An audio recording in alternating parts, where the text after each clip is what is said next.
The Earth was once the center of the universe. It was flat. Then it was round, and it circled the sun. It was no longer the center of the universe. It was a tiny part of the Milky Way.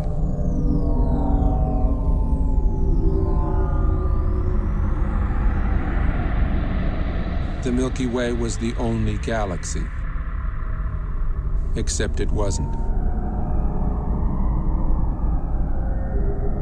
It was only one of billions of galaxies floating in space without end.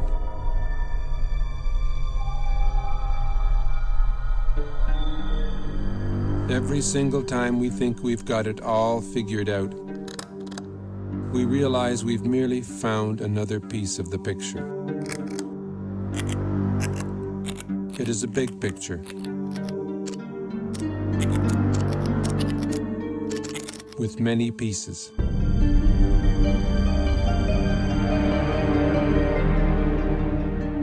Sir Isaac Newton was the first to state the law of gravity. Eventually, everybody agreed that gravity alone formed galaxies and stars and planets, and that gravity alone holds the universe together.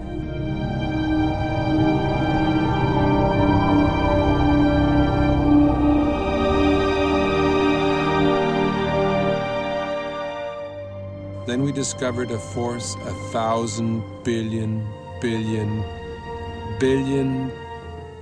times more powerful than gravity.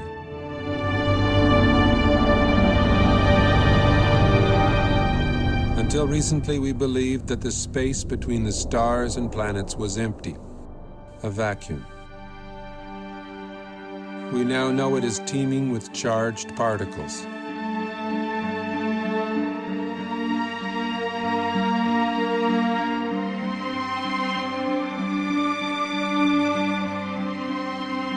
We see glowing electric filaments spanning millions of light years.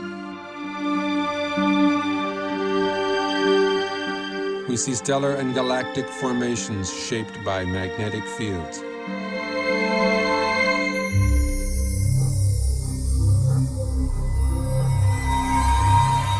Only electric currents create magnetic fields.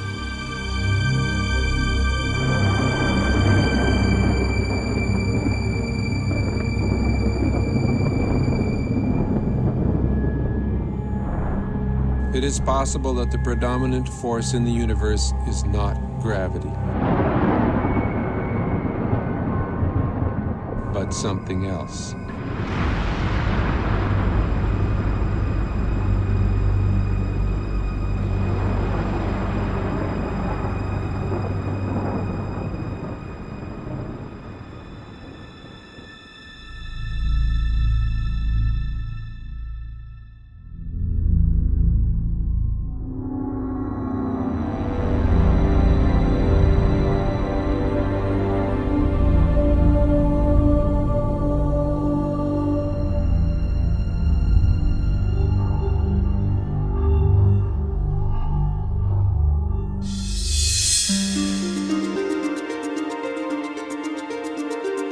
Recent discoveries in space have amazed and perplexed astronomers. Current popular theories in the sciences can neither predict nor explain the phenomena we are now observing.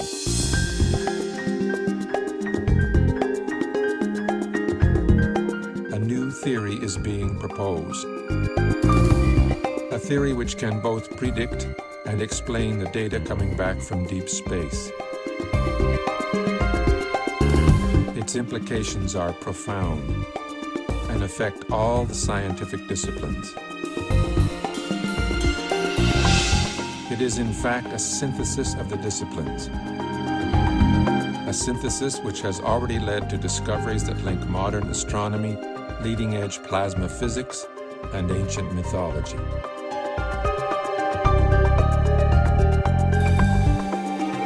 The electric model offers us a new interpretation of the workings of the universe, the history of our solar system, and even human history.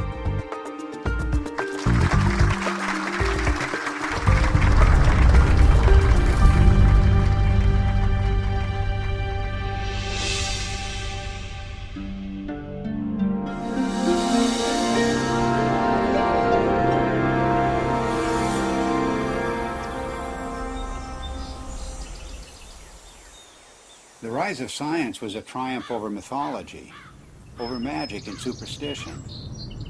That's why the word science today implies reliability. The word myth means fiction, not true.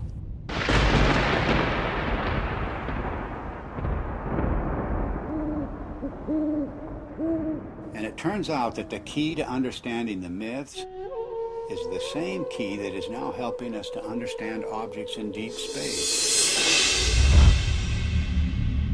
to understand the workings of the physical universe. That key is electricity. It was 33 years ago that I first began to wonder about these preposterous stories told around the world, what we call world mythology. What was it that provoked this incredible outpouring of human imagination just a few thousand years ago, just before the birth of the first civilization? I came to a radical conclusion that the myths arose from extraordinary natural events. Our early ancestors witnessed things in the sky that are not seen today. The events were awe-inspiring, both beautiful and terrifying.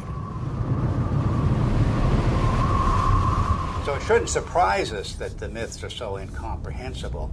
Well, of course they're incomprehensible. The celestial references are no longer present. It was in 1994 that I was invited to come to the US to attend a conference which was dealing with the possibility that the ancient sky, as witnessed by our earliest forebears, was different to the one we see today. I'd been interested in this kind of idea because it could only be explained in terms of electromagnetic influences within the solar system. So it came as a bit of a shock and a surprise to see David Talbot showing slides at one of the sessions at the conference, which I recognized immediately as being similar to those of electric discharges in the laboratory.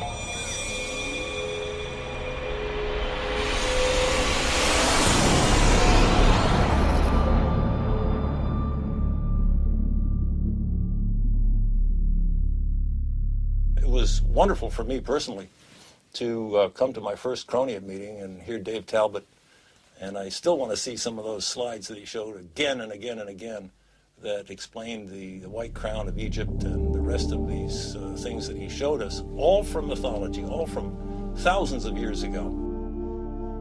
These things clearly were seen by civilizations that never talked to each other from the far corners of the earth. It all just clicked together like a three-dimensional jigsaw puzzle in my mind.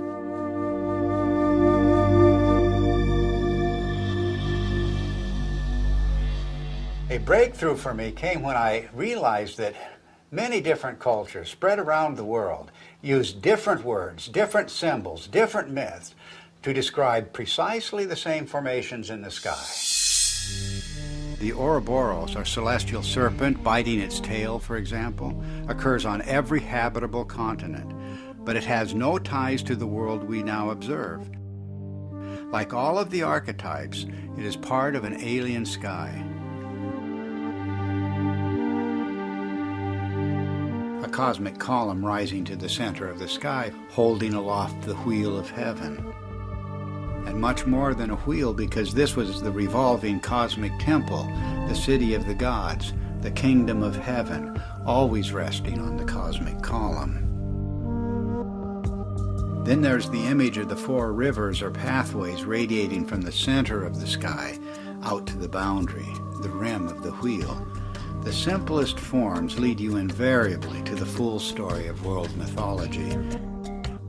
The hero's journey unfolds as the story of the wheel's axle. The mother goddess finds her identity in the star at the summit, the hub and spokes of the wheel.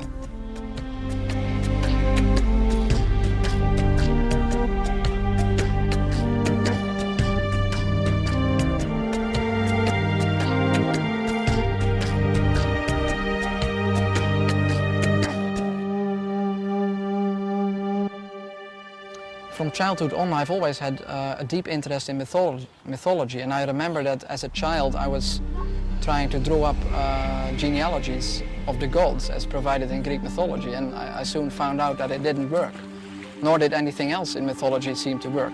There was no singular fitting explanation that would make sense of these stories. So I basically laid this whole subject to rest, and I didn't look at it for many years.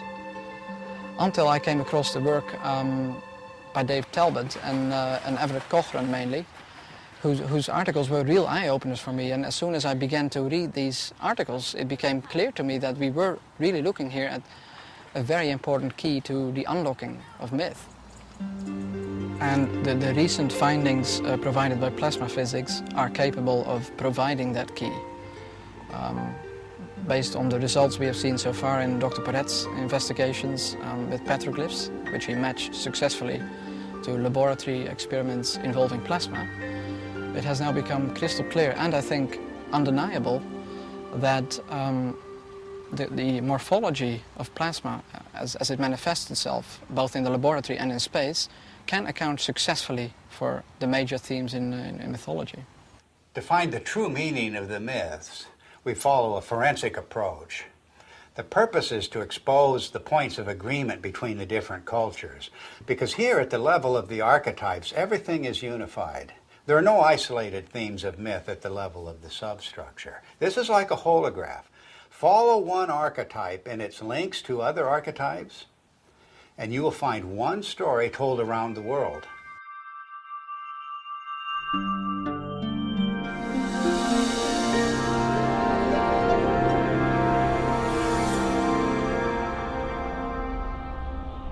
Throughout almost all of history, we have regarded the states of matter as being solid, liquid or gas. But in the last century or so, we have found that there is a form of matter where the charged particles within atoms are separated to some degree or another, and that is known as a plasma. It is the fundamental state of matter. It was not until the second half of the 20th century that we came to realize the role of plasma in the universe. And this has changed the picture of space completely. Not long ago, we thought of the physical universe as being constituted fundamentally of nothing more than atoms and empty space.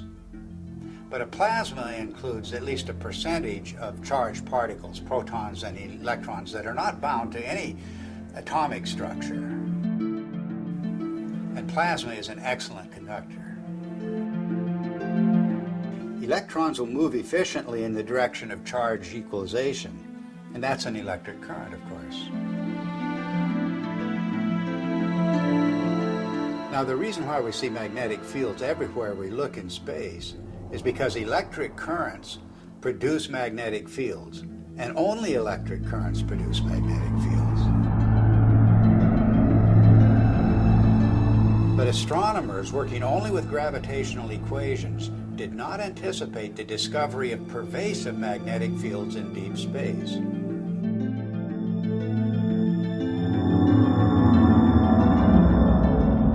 Electric currents also account for the abundant filamentation of space plasma. First, the electric currents produce the magnetic fields. Then these fields confine the electron flow to narrow paths. Such current paths, or filaments, are called Birkeland currents, named after the pioneer Christian Birkeland. They are typically braided just like the twisted wires of transmission lines on Earth. Well, that's their role in space, to conduct electricity across vast distances, creating the astonishing structures we observe in every direction. None of these structures were anticipated by gravitational theory, and none are indicated by the behavior of neutral gases in a vacuum. In any theory of the universe, plasma is extremely important because it has been found since the space age that it makes up 99.99% of the visible universe. So our inexperience with it on the Earth's surface is rather crippling when it comes to trying to decide on a cosmology to explain the visible universe.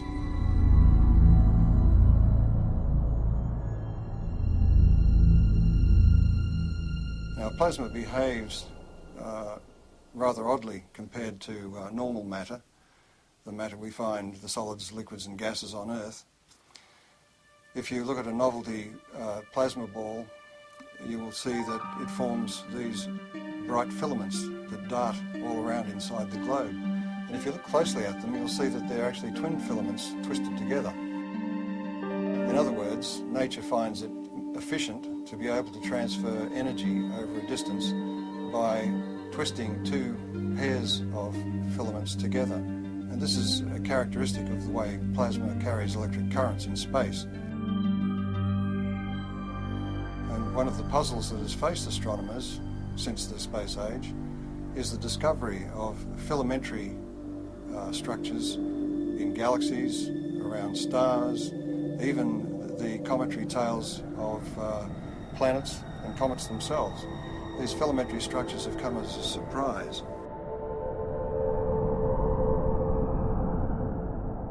We now have plasma physicists who are doing important experiments in laboratories around the world, and one of the virtues of plasma experiments is that they can be scaled over an enormous number of magnitudes. In other words, a discharge phenomenon that may be seen in the laboratory that occupies only a few centimetres can be scaled up to the size of a galaxy, and you will see the same structures. Now this introduces a new area into cosmology where we can do experiments on Earth which can verify our ideas, our theories about how the rest of the universe works. Some of the natural consequences of electric cosmology are the patterns that we see, both in the laboratory and in the sky. A very good example of this is the work of Dr. Anthony Peratt, who was a graduate student of the very famous Hannes Alfvén, who was really the father of electric cosmology. Peratt simulated on a supercomputer using just a cloud of electrical charges and a magnetic field, just using the laws of electrical science, not using anything to do with gravity.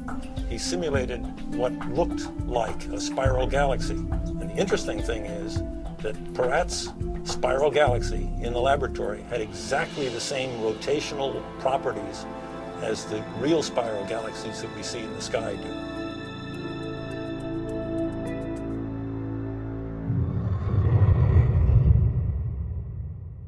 Plasma was named by Irving Langmuir because of its lifelike qualities. In other words, the similarity to blood plasma gave rise to the term plasma now used in the sciences. Well, this has incredible meaning for us because of the nature of the metamorphosing. The God who is now an eagle, now a serpent or dragon, now a leonine figure with long flowing hair. These figures take on a whole new meaning when we can interpret them with the benefit of plasma science.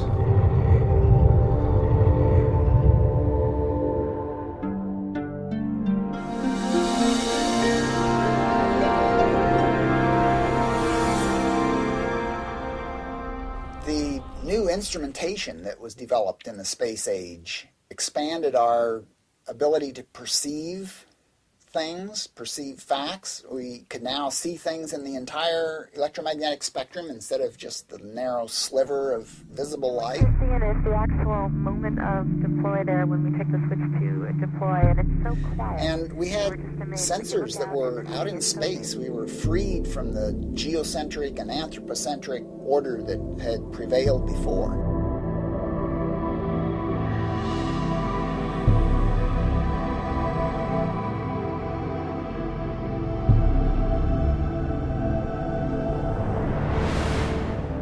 We've got a whole new universe, and the theoreticians are still trying to look at it through, a friend of mine says they're peering through the wrong end of the telescope and telling us what they imagine they see.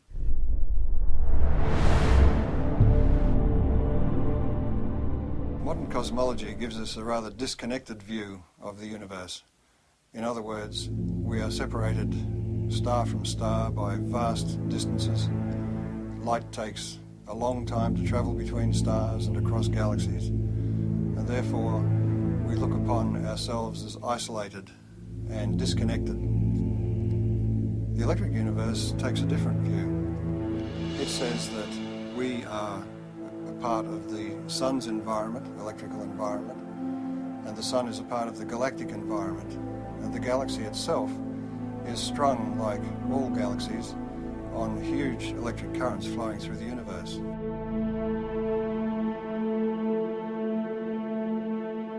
One of the typical questions that plasma cosmologists hear all the time is, how do you know what's out there in space? How do you know there's electricity out there in space? Is there energy out there in space? Why should we consider anything more than gravity? And the answer is that through the years, we've used optical telescopes, but recently we have what are called radio telescopes, and we've broadened the spectrum that we can look at the sky with. And those radio telescopes can measure electric currents and magnetic fields, and we can determine from those measurements the strength of the electric currents, the strength of the forces involved, and the amount of energy that's stored out there in space.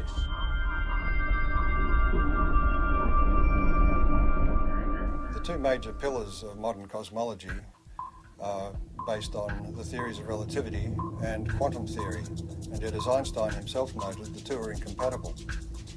And that may be because the theories of relativity deal with matter as if its only consequence is the bending of space. The electric universe, on the other hand, deals with the electrical structure of matter at the subatomic level and then works its way up through living systems, if you like, planets, stars, galaxies, and the entire universe, and shows that it is the electrical structure of matter that forms the amazing shapes we see in deep space.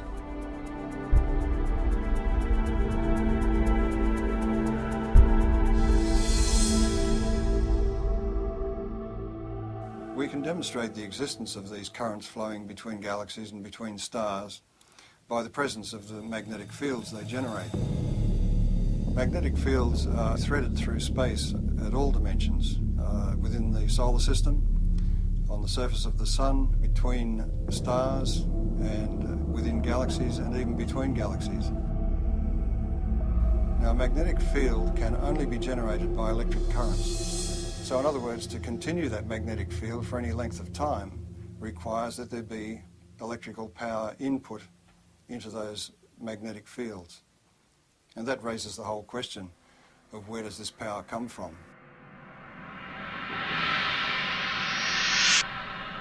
Modern cosmology is highly mathematical. In fact, we were joking before about the idea that the only people who understand cosmology are professional cosmologists.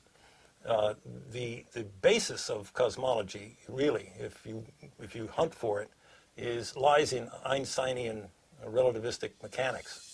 And when Einstein promulgated his ideas, he totally and completely ignored anything electrical.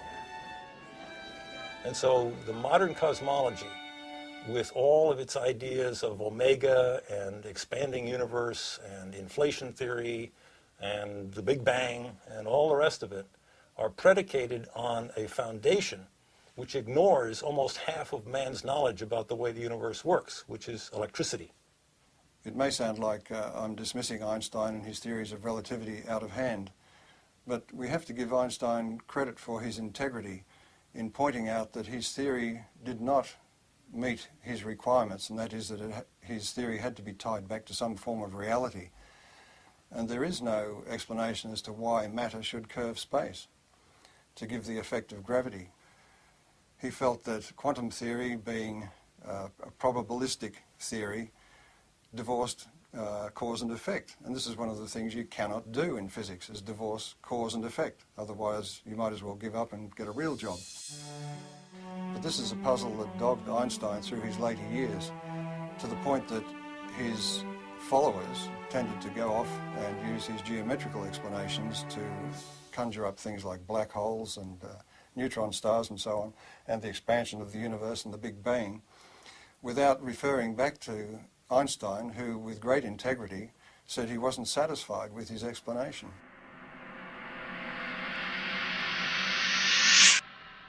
One of the problems faced by astronomers after the space age began was to explain the discovery of very concentrated outbursts of energy in deep space. And that meant for them, since gravity is the only driving force available to them, that they required an infinite concentration of mass, because gravity is an infinitely weak force.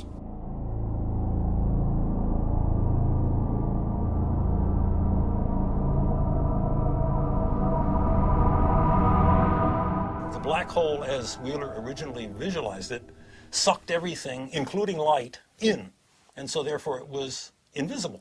So he could postulate its existence, and we couldn't see it. And because we couldn't see it, we couldn't prove that it wasn't there.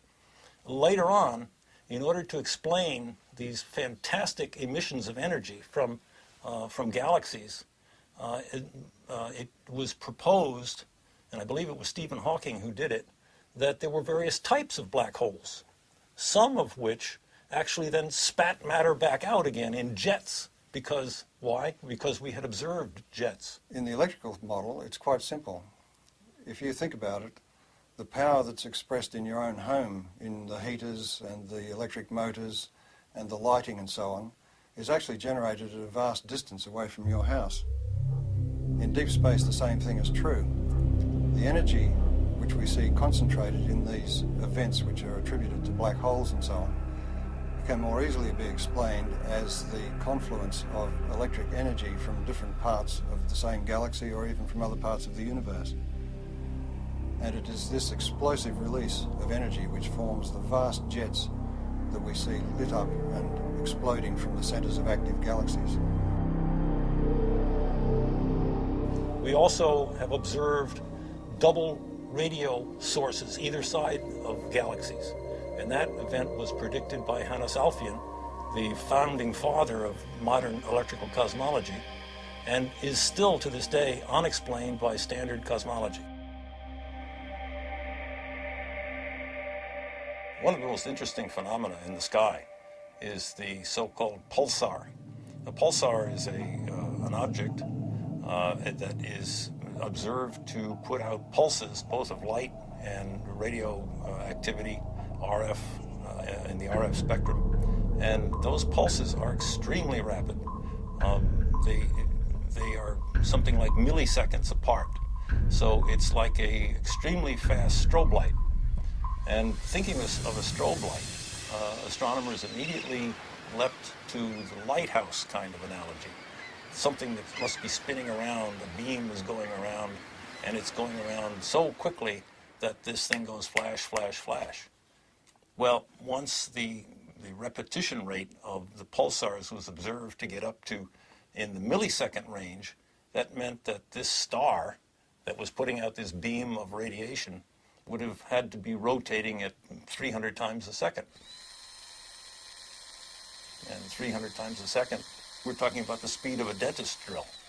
So the astronomers decided, well, normal stars couldn't possibly rotate at that speed, and so they postulated the existence of what they called a neutron star.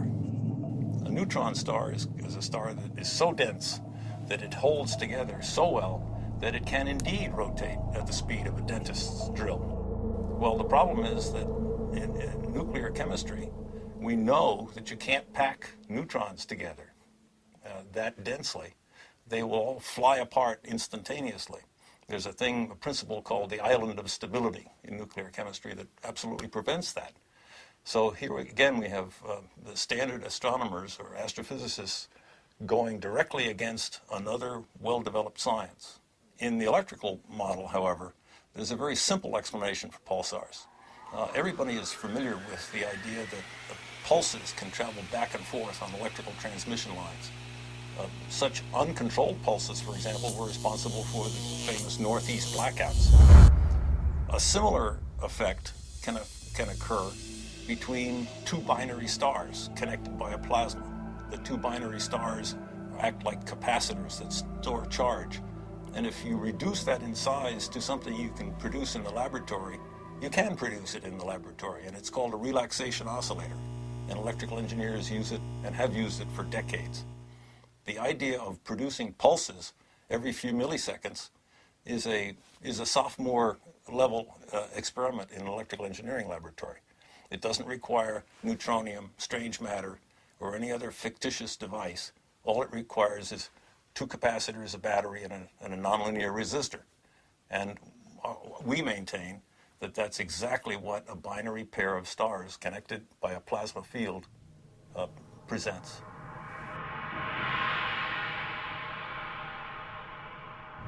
A typical ion in the solar wind, hydrogen nucleus, moving about 20 kilometers per second, which is relatively slow for the ions in the solar wind, in the magnetic field of the sun, experiences potentially magnetic forces that are something like 10 million times the strength of the gravitational force on that same ion from the sun.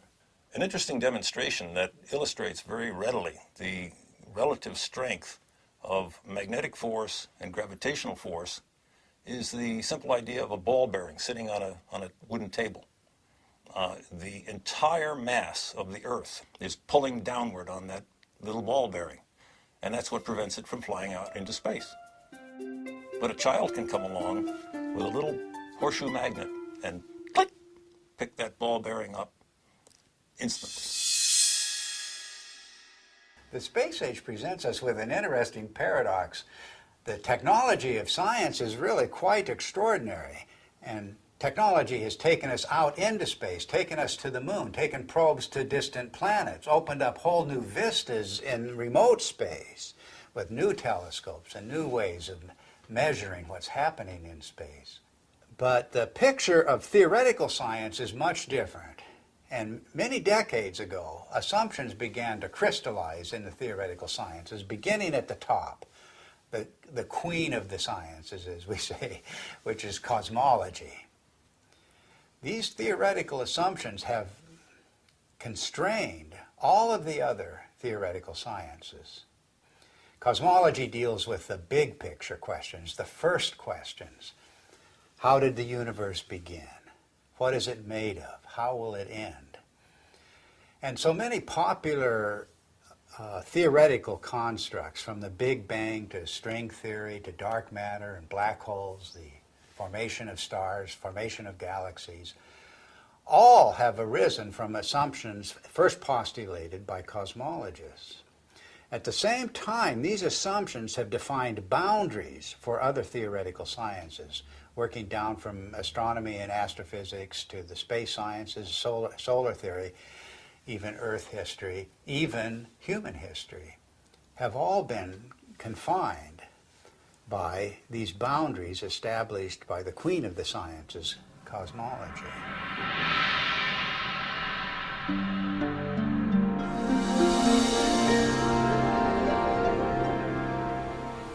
The sun just dominates our sky as the source of light and warmth and life itself on Earth. And this preeminence of the sun is so clear and obvious that it remains a mystery why virtually every ancient culture insisted that before the present sun, there was a quite different luminary ruling the sky. The central sun, the superior sun, the best sun, the motionless sun. And all of these cultures, whatever may be the meaning of these traditions, are insisting that the sky has changed. Of course, our ideas about the sun have continually changed. Only a few centuries ago, the sun was a campfire or ember in the sky. Then early in the 20th century, under the influence of gravitational theory, the sun was seen as a gravitationally collapsing nebular cloud.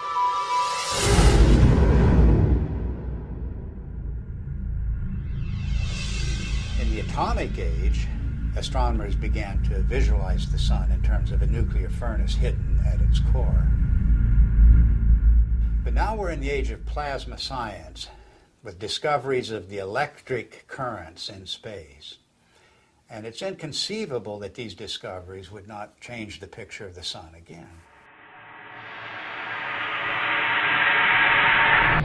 Plasma cosmologists have been able to demonstrate experimentally and also in the supercomputer that galaxies are an electrical phenomenon, which raises the question about stars, and in particular our own sun, which is the closest star to the Earth, of course. Any theory of the sun has to explain how it could continue to burn for billions of years and also explain its present size. based on its known mass. And of course, as soon as nuclear energy was discovered, it was grasped immediately as the energy source of the sun. But all of that assumes that the sun is disconnected and an isolated body, and that it must consume itself over its lifetime to provide the heat and light that we receive from it. But if the sun is connected to the rest of the galaxy in an electrical sense, it doesn't require to burn itself at all. And the energy that we receive is actually being received from the galaxy, and the sun is acting as a focus for that energy.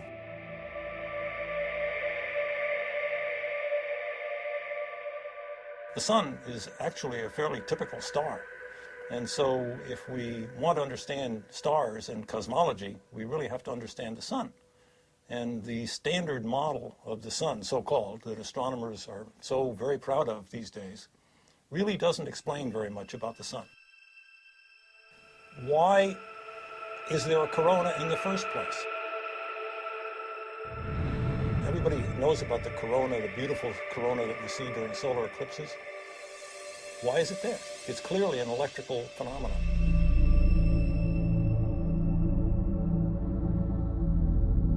One of the greatest puzzles about the sun has been, with a surface temperature of 6,000 degrees, high above that surface we have temperatures of millions of degrees. And the question has been, how do we get the energy from the center of the sun somehow past that surface to heat the upper atmosphere of the sun to millions of degrees? In the electric model, you don't have that problem, because if the energy is arriving from outside the sun,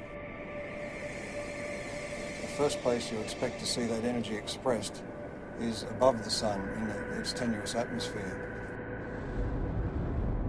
And that is the place where particle acceleration occurs, and the apparent temperature goes very high indeed, up into the millions of degrees.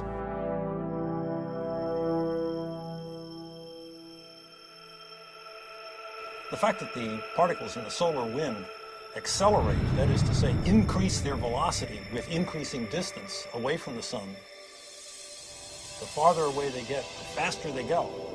And the fact that those particles are indeed charged particles leads me, as an electrical engineer, to come to the immediate conclusion that this is an electrical process. In the solar model, think of the sun as being a positive anode, very high voltage body that obviously would emanate an electric field. And if you put a charged particle in an electric field, it will accelerate.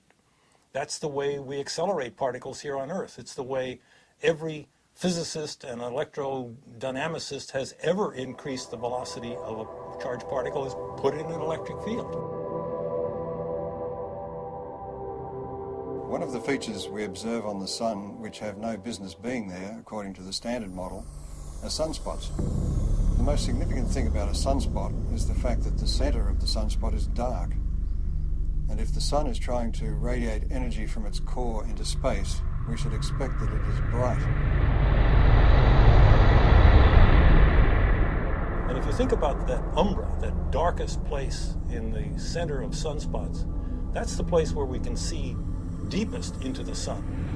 And just consider the fact that at that point where we can really see down into the sun, that's the absolute coldest place that we are able to measure. If the center of the sun is really a nuclear fusion furnace, it should be the hottest because we're closest to the source, and it's not the case. If you ask any astronomer, why are there sunspots? Why are the umbra dark? They will blame it on some sort of warped, twisted magnetic fields. They will say that it has to do with the solar dynamo, all of which lurk unseen like a big genie somewhere below the surface. These phenomena are only to be expected if the sun is electrical in nature. Astrophysicists make the claim that the solar fusion model has indeed been tested in the laboratory, and nothing really is further from the truth. Although each of the steps involved in the hydrogen to helium fusion reaction have indeed been verified experimentally, the overall experiment, the overall reaction, has never been produced in a continuous laboratory experiment. Continuous hydrogen to helium fusion has not been attained in the lab.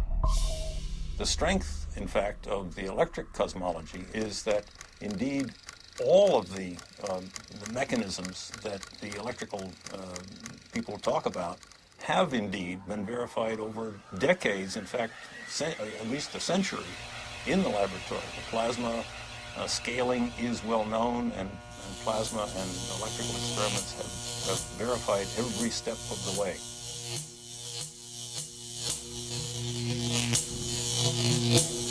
There are any number of observations that are have ad hoc present explanations, but really have no explanation in the standard model, and are natural consequences of the electrical model.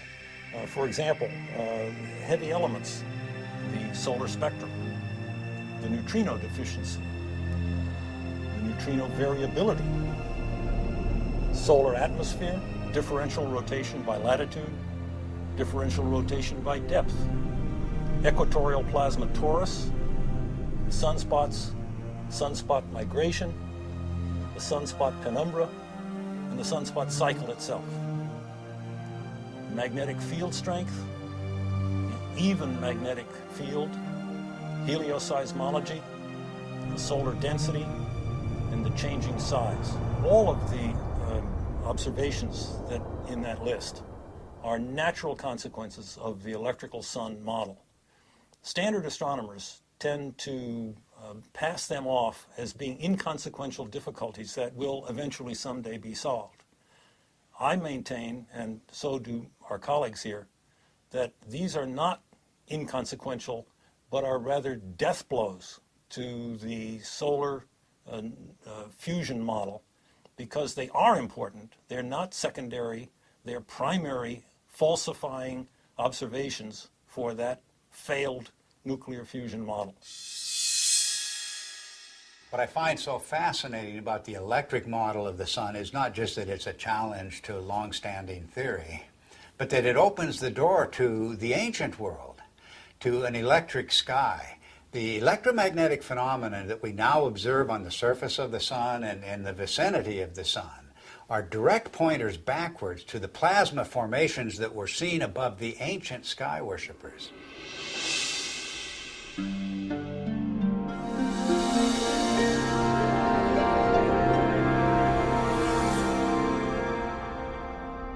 Electrical currents in space can either be invisible or they can be visible. If they're very diffuse, in other words, there's very little energy per cubic meter, they will be invisible. But where that energy becomes concentrated, it will begin to glow. And we see this kind of thing in the ion tails of comets, for instance. Where the energy becomes very concentrated, we begin to see arcs and sparks, if you like. Electrical discharge phenomena.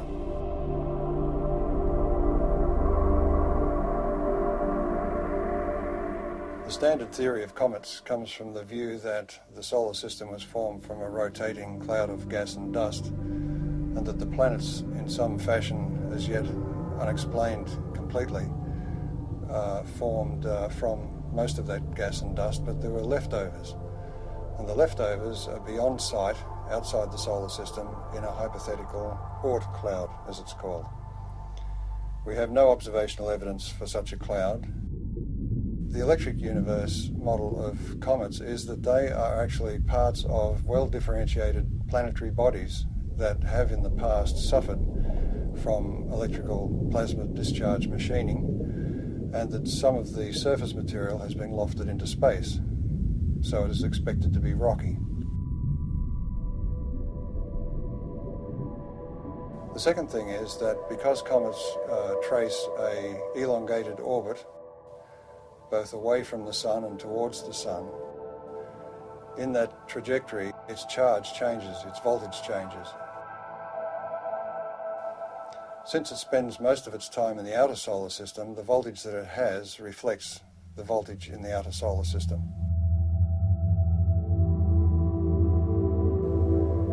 But as it hurtles towards the sun, as it enters towards the Earth's orbit, the voltage is changing rapidly, and the comet has to respond to that by beginning to discharge. And that's where we see the familiar cometary phenomena of the coma and the various tails that it produces. This creates a very distinct difference between the two models, the standard model of a comet, which is supposed to be dust and ice left over from the formation of the solar system, and the electrical model, which says that a comet is an electrical body which begins to discharge as it enters the inner solar system. Ever since we've begun to look at comets in close-up, and Halley was the first one that was observed by several spacecraft close-up, it was found to astronomers' surprise that the material coming off the comet was coming in discrete jets and seemed to be coming from what looked like circular areas on the crater. But the imagery wasn't sufficiently sharp to be able to tell exactly what was going on. This required the standard model to come up with an idea that maybe the surface of the comet is coated in black tarry substance or something which was preventing the material from just evaporating from the surface and forming jets as it burst through the surface. But when later images were looked at as we passed other comets, it was found, to astronomers' amazement, that they were seeing very sharp relief. It wasn't like a melted ice cream, it was looking like a piece of heavily cratered rock. Now this fits the electric model of the electrical discharge birth of such a body. In other words, there's very little distinction between an asteroid and a comet other than its orbit. It was in this context that I looked at Comet Tempel 1, which was chosen as the target for an impact. And the idea was that the impact would create a small crater which could then be photographed by the passing spacecraft, and we could determine whether the material was ice or dust or rock based on the size of the impact crater. It seemed to me that if this comet was a charged body, there would be several other effects that were unexpected. Principally, as a metal copper object approached the comet, there should be an electric discharge to that copper projectile. In other words, there would be an initial flash, and then there would be the impact itself. And the impact, I suggested, would be far more energetic than was expected, because it would tend to concentrate the electrical discharge in the area of the impact, and also it may change the nature of the jets nearby. So it was with great interest I awaited the results of the impact and watched it on television. Before the impact, the astronomers in the assembled control room were worried that they wouldn't see anything, that the impact would result in a very small puff of dust, and that would be the end of it. So when the impact occurred, they were surprised by two things. One was that there was an initial flash followed by the main impact, which was so energetic that some of the sensors were almost swamped, and the passing spacecraft was unable to achieve its primary aim, which was to photograph the crater. A part of the surprising brightness of the dust released from the impact with Comet Tempel 1 was due to the fact that it was so intense and so widespread. And one of the initial findings was that it seems to be very finely divided dust. Now this is the same thing that was found at Comet Halley, and it was a surprise then, so it's rather surprising that they are surprised once more. The point is that an electrical discharge on the surface will release material, dusty material, very finely divided. It's a technique that's used in sputtering of metals onto, for instance, astronomical mirrors. So this production of very fine dust is to be expected in the electrical model. But in the standard model, you are asking ices to evaporate or to sublimate, and in doing so to drive off pre-existing dust grains. So there's no way that the dust can be finely divided. It will be in its pristine state. So the production of this great cloud of very fine dust is rather inexplicable in the standard model. The electrical model of comets was driven for several people by Velikovsky's challenge that the solar system had electromagnetic forces to be taken into account. And one of the early pioneers in addressing this issue of are comets an electrical phenomenon was Ralph Jurgens. When he proposed the electrical model of the sun, it implied that all bodies in the solar system must have, to some degree, a cometary appearance or a cometary effect associated with them.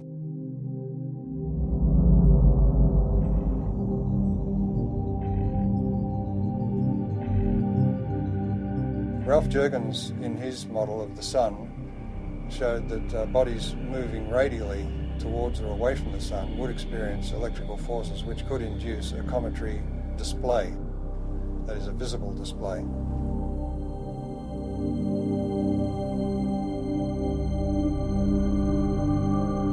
Also working in later years with Ralph Jurgens was Dr. Earl Milton, and he made some predictions and statements about the impact of Comet Shoemaker-Levy 9 fragments with Jupiter.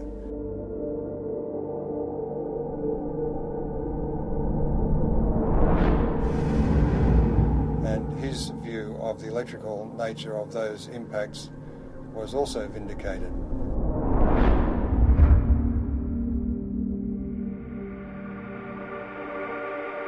In the electrical model of the solar system, anybody moving away from or towards the sun at any great rate, for example like a comet, will experience electrical effects which result in a cometary appearance, and that could apply to a planet. Now Velikovsky, in his research, found that Venus was described as a stupendous comet at some point in ancient times. So it was very gratifying for him to be able to announce at the conference in 1974 that astronomers had discovered what they called a cometary tail of Venus. Some years later, it was announced that it was discovered that stringy things were coming from Venus. And of course, this was confirmation to the electrical model because plasma currents flow in strings. This discovery of a cometary aspect of Venus raises the issue of the intense heat we find on Venus. That intense heat is not well explained at all by any idea that the planet is somehow a twin of the Earth's. It raises the distinct possibility that Venus has had a far more dynamic history than we've been taught.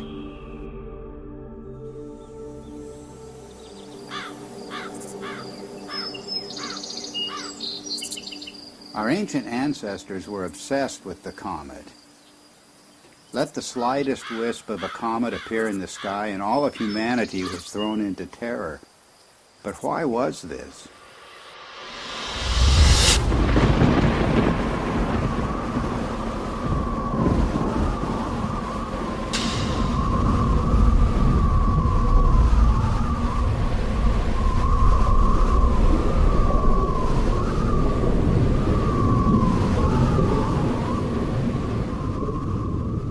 It was cosmic catastrophe that inspired the ancient words and phrases for the comet.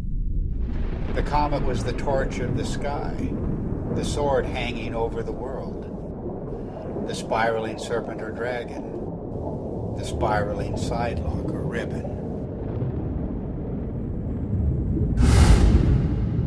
The angry or lamenting goddess soaring across the sky, her hair disordered and blowing in the wind. Anyone exploring the roots of the ancient comet fears is going to run into the work of Immanuel Velikovsky, the controversial theorist who suggested that, well, there's a reason for the fears of comets around the world. We experienced this horrific cometary catastrophe. The world was devastated by a comet just a few thousand years ago. And Velikovsky went further. He said that not that long ago, planets appeared in the sky with comet-like attributes. In particular, he named the planet Venus as the great comet of antiquity.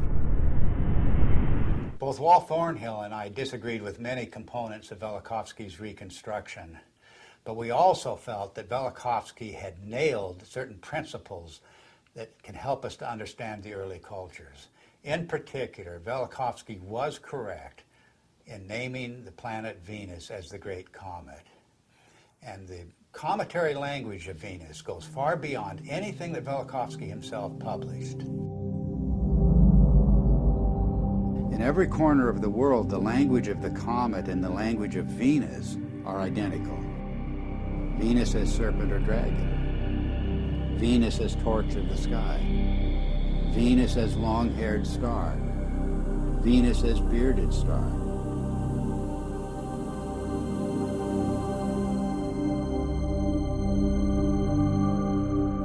The Sumerian goddess Inanna was identified as Venus. She was the Lady of Life. But in her terrible aspect, she became a dragon-like flame in the sky.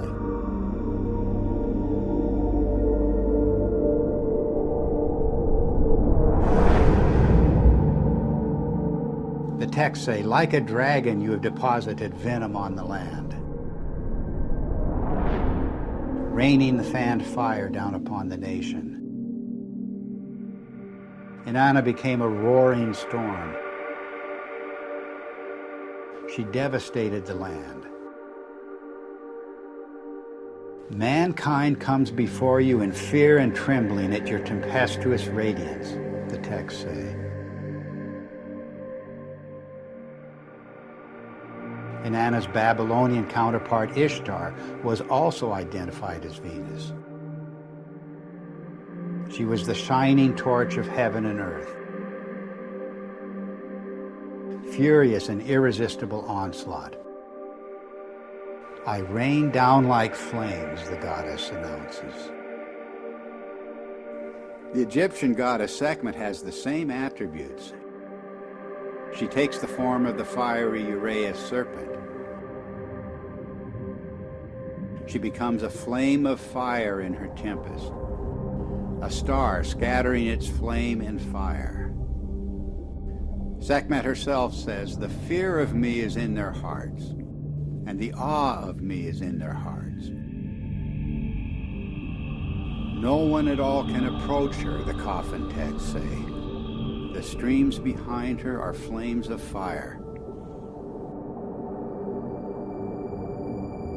The astonishing fact is that goddesses everywhere exhibit this terrifying and cometary aspect. The Canaanite Anat, the Hindu Kali and Durga, the Greek Aphrodite, Athena, Medusa, and countless others. And of course, you can add numerous counterparts in the New World, from the Incan goddess Chaska to the Aztec goddess Xochiquetzal to the legendary Nokomis of North American Indian tribes. The serpent or dragon is an unexplained mythical archetype. There's nothing like it anywhere in the biological world. And yet the same recurring features will be found in cultures the world over. The dragon's disheveled hair and shaggy beard. Its knotted aspect, and its worldwide appearance as entwined twins.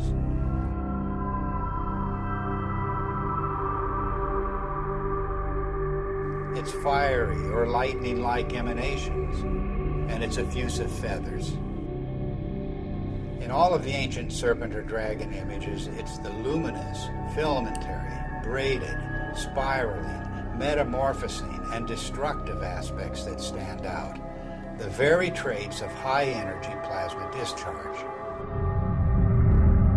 The attributes of these mythic monsters remain unexplained only until we see the hairy and feathery attributes of the electric arc in the laboratory. We see precisely the same thing in enhanced images of the comet's tail. And we see the same thing in the comet-like discharges of distant nebulas. Gases in a vacuum don't behave this way, but electrified plasma does.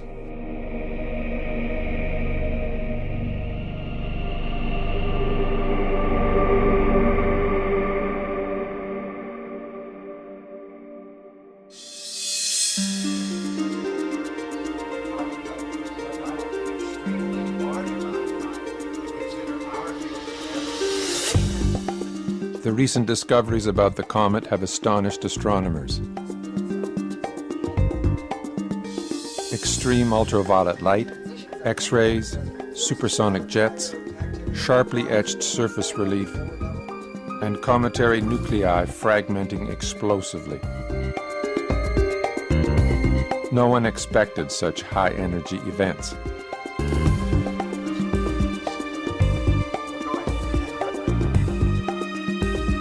The electric model proposes that the comet is a charged object moving through an electric field. This would explain these phenomena. But what is creating the electric field? Suddenly everything changes.